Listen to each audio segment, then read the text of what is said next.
The story begins with a group of male students practicing swordsmanship in a large training hall. They hold their swords in a crossed position, facing each other. When Beryl, an older man, enters and interrupts the session, he gives advice about maintaining distance, in sword fighting, explaining that even a half-step can decide the outcome of a battle. The students listen attentively. As the bell rings to signal the end of the session, the students bow to Beryl and disperse. After the lesson, Beryl sits and chats with Handblitz, a blonde-haired student, who thanks him for the valuable lessons. Beryl reflects on how the reason everyone listens to him is because of his first duel with Handblitz, a match that had left him feeling tense. Then, Lucy, a girl in armor, runs up and invites Beryl to tour the capital in the afternoon. Beryl agrees, feeling content after a week of being a coach and gradually adjusting to his new environment. The title screen appears. Episode 2. The country boy impressed by the sorceress. The scene shifts to a conference room where Alusha, a white-haired woman in armor, is reporting to officials about the special instructor, Beryl. She asserts that Beryl has exceeded expectations. Alusha then walks alone down a hallway, reflecting on her work as a commander, which prevents her from dedicating more time to practicing swordsmanship. She looks out the window and recalls the past, remembering Beryl's dojo and why she couldn't leave him behind. The flashback begins with a young Alusha arriving at Beryl's dojo with her parents. Her parents wanted her to learn self-defense because the area they lived in was unsafe. Alusha meets Beryl for the first time, shy at first but smiling when he greets her warmly. The scene shows Alusha's training under Beryl's guidance. From basic techniques to physical exercises like jumping over logs, chopping wood, and carrying stones, Beryl always encouraged her, which motivated Alusha. The scene ends with a young blonde boy, Randrid, hesitating in a sparring match with Beryl. The story continues with Alusha, a young girl with silver hair, practicing swordsmanship in the dojo while reflecting on a past duel. She wonders why her student, Randrid, hesitated during their match. The scene shifts to the past, where Beryl, Alusha's master, is facing Randrid. Beryl easily overwhelms his student and suggests they begin a practice session. Alusha, looking innocent and eager, is ready to face her master. During her duel with Beryl, Alusha realizes he has no openings for her to attack. She is confused and can't find a weakness in him. Eventually, when she decides to strike, Beryl easily blocks her sword just inches from his face. He praises her for her good instincts and timing. Alusha reflects, remembering how, at that time, she naively thought all masters were as skilled and calm as him. The scene moves to the present, where Alusha, her master, and the students visit another dojo for a friendly match. After explaining the rules, the first duel between two male students takes place, with the master's student winning. When it's Alusha's turn, she faces a blonde-haired student from the rival dojo. Unlike Beryl, Alusha quickly notices the opponent's weaknesses and easily scores points in the match. Her opponent is left stunned by her agility and precision. On the way home, Alusha's master comments that the trip was a valuable learning experience and advises her not to focus too much on winning or losing. However, Alusha suddenly realizes she has dropped her hairpin and returns to the dojo to look for it. There, she is surrounded by the students she defeated. The blonde-haired student holds her hairpin and mocks her, threatening to teach her a lesson in a real fight. As the situation becomes tense, Alusha's master appears. He calmly faces the bullies, advising them not to use swordsmanship to provoke others. When the leader attacks, he easily disarms them, showing the vast difference in skill. Just then, the rival dojo's master arrives, scolding his students and apologizing for their shameful behavior. Once everything is resolved, Alusha and her master walk together under the sunset. Her master apologizes for not being with her earlier, which made her scared. He feels relieved that she wasn't hurt. Alusha is touched by his concern and protection, tears welling up in her eyes.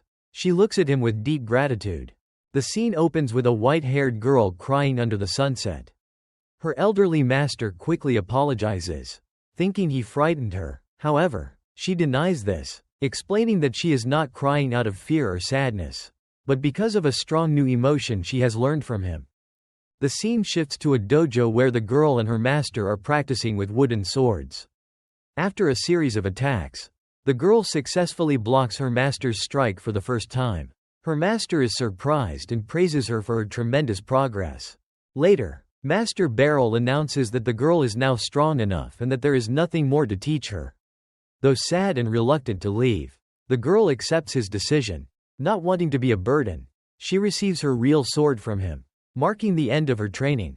The story continues with the girl's journey after leaving the dojo. She heads to the capital to take the Knight Association's entrance exam, where she easily defeats all opponents, even the examiners. She realizes that Beryl's swordsmanship is superior to anything she has seen in the capital. She graduates with the highest rank, continuing to fight and gain accomplishments, eventually becoming the commander of the Knight Association. Her goal becomes clear. She wants to create a stage worthy of her master's talent, bringing him out of obscurity. 10 years later, she has the authority to invite him to teach, and she realizes that her master has not aged but has only grown sharper in her memory. Back in the present, the girl, now the commander in splendid armor, returns to the training field and finds Master Beryl teaching new knights. A blonde subordinate approaches to report and expresses amazement at Beryl's knowledge and skills. He also informs her that Karuni, a female knight, has taken Beryl on a tour of the capital. The girl feels a pang of jealousy and mutters that it was something she wanted to do. The scene transitions to a bustling market in the capital, where Karuni is happily showing Beryl around and letting him try some snacks. Beryl looks slightly lost in the crowd. Suddenly, another girl with black hair and wearing red-black military attire appears and recognizes Beryl. Karuni happily greets the girl as Feist-chan, but Beryl doesn't recognize her. Feist pretends to cry and accuses Beryl of forgetting her, then points to the sword at her side. Beryl realizes it's the farewell sword he gave to one of his former students. He suddenly remembers that she is Feist, one of his students who completed her training at his dojo. The story begins with a reunion between the young black-haired girl, Fuseli, and her old master, Beryl Gardinant. After 5 years apart, Beryl, a middle-aged swordsman, is surprised by how much she has grown. A short flashback shows a younger Fuseli diligently practicing swordsmanship under Beryl's guidance. Karuni, a blonde-haired girl in armor and also Beryl's student, appears and happily tells her master that Fuseli has become a star in the Magic Corps, which surprises Beryl since his dojo only taught swordsmanship. Fuseli explains that she is looking for magical components and demonstrates her abilities by conjuring a small flame on her fingertip without any tools. Beryl realizes that she has become a sorceress and feels proud of her. Next, a thief snatches an old woman's purse and runs away. Fuseli quickly acts, telling her master not to intervene, and uses her sword, channeling magic into it to release a magical bind that traps the thief. Karuni rushes in and subdues the thief, while Beryl is deeply impressed by the smooth teamwork between his two students and especially Fuseli's magical swordsmanship. Fuseli explains that she applied the sword techniques Beryl taught her to use magic effectively. The scene shifts to the evening, where Beryl is walking alone, eating bread. An eerie voice calls out, and Beryl encounters a girl with long blonde hair and violet eyes. She introduces herself as Lucy Diamond, commander of the Kingdom of Labaris's Magic Corps. Beryl assumes she's just roleplaying, but Lucy proves she's real by summoning a fireball in her hand. Lucy explains that she heard Fuseli mention Beryl and wanted to test her power against a strong opponent. She came for a real fight. Lucy suddenly attacks Beryl with a large fire explosion, but Beryl quickly dodges the attack. Lucy seems excited and summons several fireballs that circle around her, preparing for a serious battle. Realizing the situation is no joke, Beryl draws his sword and assumes a combat stance. The scene ends with the two of them facing off in an abandoned arena.